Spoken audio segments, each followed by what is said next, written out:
तो अगर मैं बात करूँ इसके रियर कंफर्ट की, जो मेरे को लगता है लेग रूम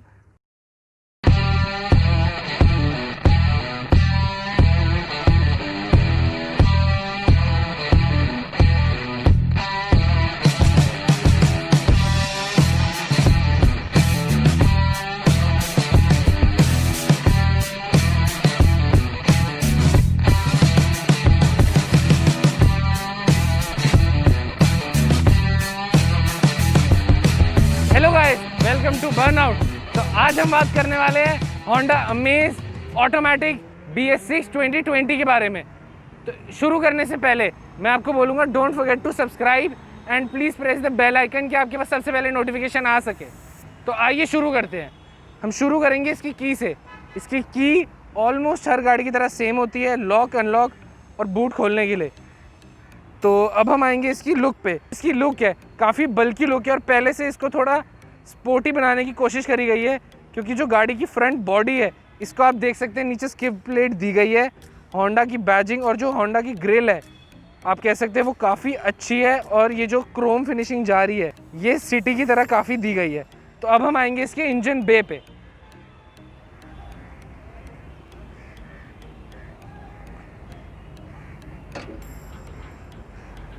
तो अगर हम इसके इंजन बे पे आए तो इंजन बे आप काफ़ी देख सकते हैं कि काफ़ी वाइड खुलता है और यहाँ पे एक पॉइंट पे जाके अटक भी जाता है। तो अगर हम बात करें इसके इंजन पे तो इंजन इसमें 1200 सीसी का है और होंडा IVTEC इंजन है जैसे आप देख सकते हैं, और काफ़ी अच्छे से इसको सेटअप करा गया है। कोई चीज़ किसी के साथ ऐसे नहीं हो रही और ओपन इंजन आप कह सकते हैं। और यहाँ पर हमें बैटरी दी गई है। तो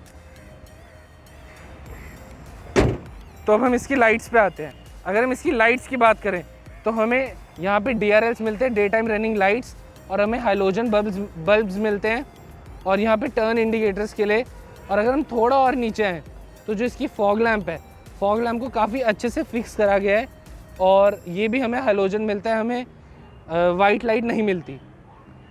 और यहाँ पर अगर हम बात करें ओवरऑल गाड़ी की जो फ्रंट लुक है काफ़ी अच्छी और कहीं ना कहीं ये थोड़ी होंडा सिटी से मिलती है। इसकी साइड प्रोफाइल पे जो कार की लेंथ है वो है 3995। आप देख सकते हैं इसको सिडान दिया गया है और बट तब भी आप इसमें अपना टैक्सेशन बचा सकते हैं क्योंकि टैक्सेशन 4000 mm के आगे होता है। तो अब हम आएंगे इसके टायर्स पे।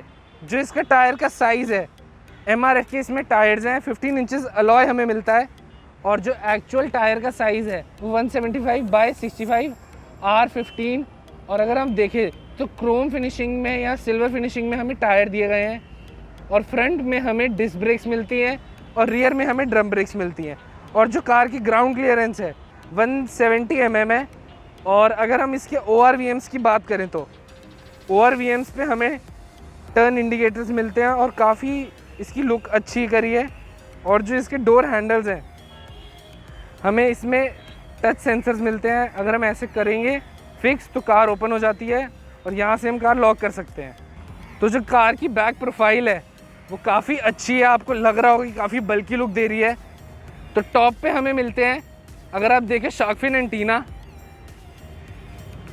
एंटीना, देन हमें डिफॉगर मिलते हैं, रियर डिफॉगर, देन हमें ब्रेक लाइट मिलती है, होंडा की बैजिंग, अमेज की बैजिंग, और जो हमारे पास वेरिएंट है BX IVTEC उसकी बैजिंग।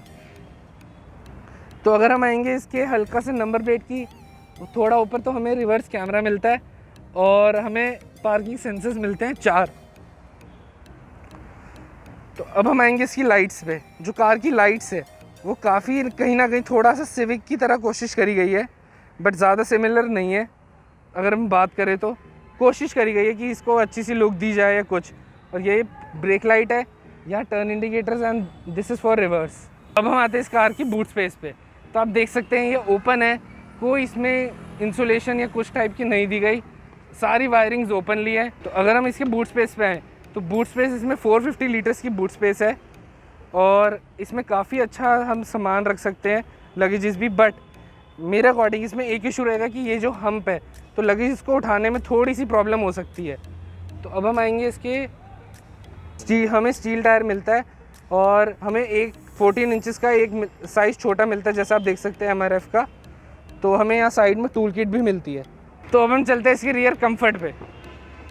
तो जो इसका रियर कंफर्ट है, डोर अकॉर्डिंगली काफ़ी वाइड ओपन नहीं होता मेरे हिसाब से, और हमें विंडोज़ अप एंड डाउन के लिए कंट्रोल दिए गए हैं, और जो डोर ओपन एंड लॉक के लिए है वो भी क्रोम फिनिशिंग दी गई है। साथ में आप छोटी सी स्पेस जैसे अपना मास्क या कुछ भी रख सकते हैं, और यहाँ पे आराम से 1 लीटर की बॉटल आ सकती है जैसे अभी भी पड़ी हुई है, आप देख सकते हो। और यहाँ पे हमें स्पीकर्स मिलते हैं, 4 स्पीकर्स एंड 2 ट्विटर्स कार के अंदर। तो आइए अब हम इसके रियर कंफर्ट पे आते हैं। तो अगर मैं बात करूँ इसके रियर कंफर्ट की, जो मेरे को लगता है लेग रूम काफ़ी डिसेंट सा है, ज़्यादा नहीं है, बहुत माइनर सी स्पेस बची है, और होंडा मानी कंफर्ट के लिए जाती है, तो इसलिए इन्होंने डिसेंट दिया कि जैसे मेरी हाइट 6 फीट है, और अंडर थाई सपोर्ट मेरे अकॉर्डिंग थोड़ा कम है। अगर हम बात करेंगे हेडरूम की, तो हेडरूम एडजस्टेबल नहीं है, और हमें 2 हेडरेस्ट ही मिलते हैं जो सीट्स के साथ अटैच्ड हैं, थर्ड पैसेंजर के लिए हमें नहीं मिलता। तो अगर हम आएंगे आर्म रेस्ट पे, तो हमें आर्म रेस्ट दिया गया है, साथ में 2 कप होल्डर्स हमें मिले हैं। और अगर हम थर्ड पैसेंजर की बात करें तो नीचे कोई हम्प नहीं है, बट वो लेग रूम उसके हिसाब से कोई छोटा बच्चा ही बैठ सकता है, और ना हमें एसी वेंट्स मिलते हैं रियर में, हमें 12 वोल्ट का चार्जर मिलता है बस। तो अगर हम इधर आएंगे तो हमें डोर हैंडल्स मिलते हैं कि हम पकड़ सके, बट कोई हुक नहीं है कि हम अपना कोई सामान या कोट कुछ भी टांग सकें।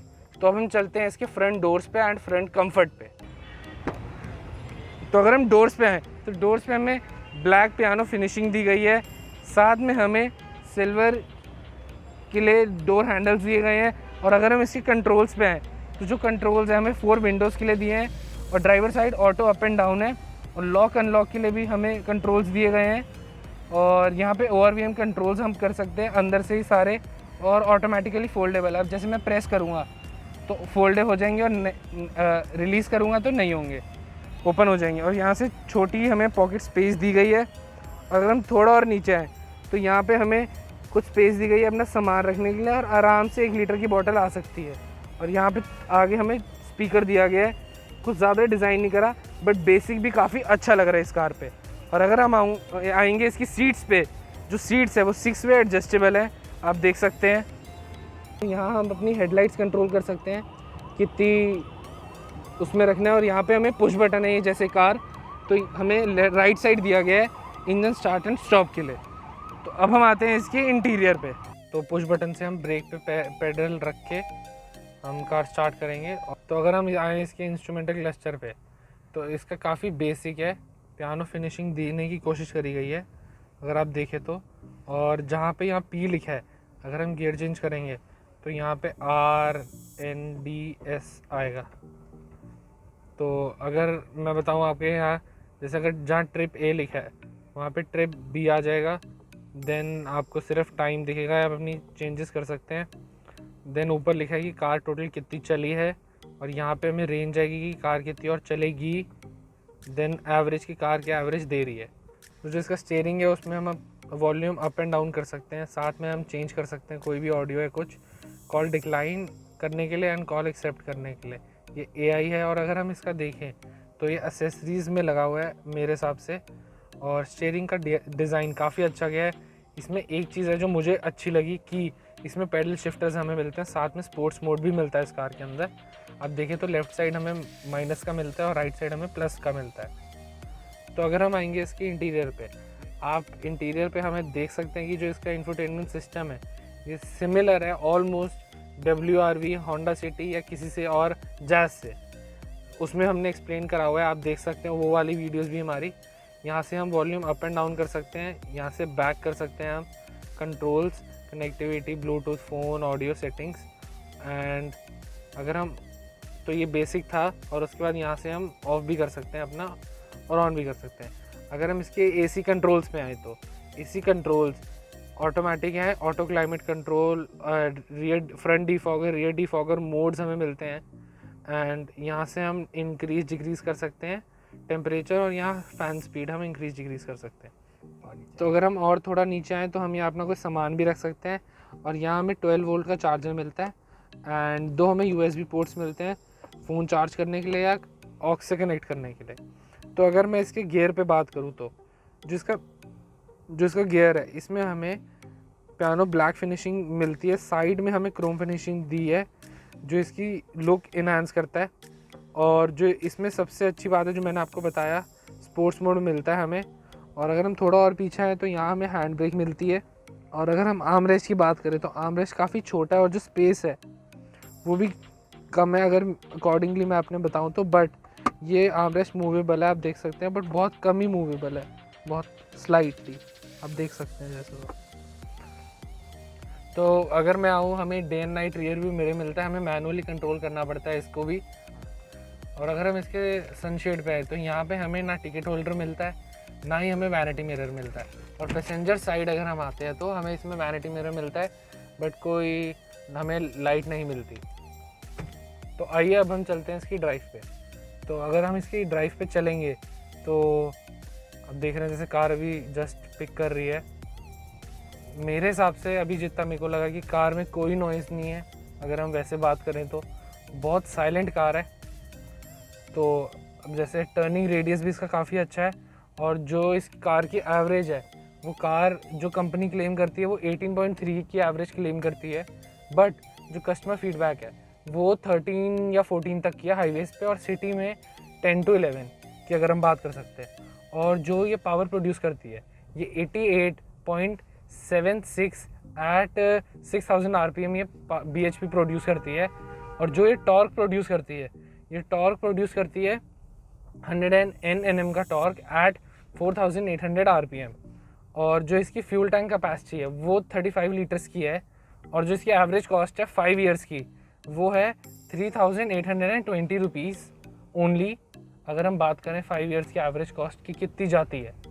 और जो ये सस्पेंशन हैं और जो जर्क्स में ये एब्जॉर्ब डिसेंट करती है, बट कई जर्क्स में होंडा की कार्स पता चलती हैं कि हाँ जर्क फील हो रहा है, क्योंकि इनकी कार सेडान अगर हम बात करें और 4 लोग बैठते हैं तो मैंने आपको बताया था पहले भी कि गाड़ी बैठ जाती है। और जैसे अगर इसकी ग्राउंड क्लियरेंस 170 है तो 20 mm कम हो जाएगी तो 150 हो जाती है।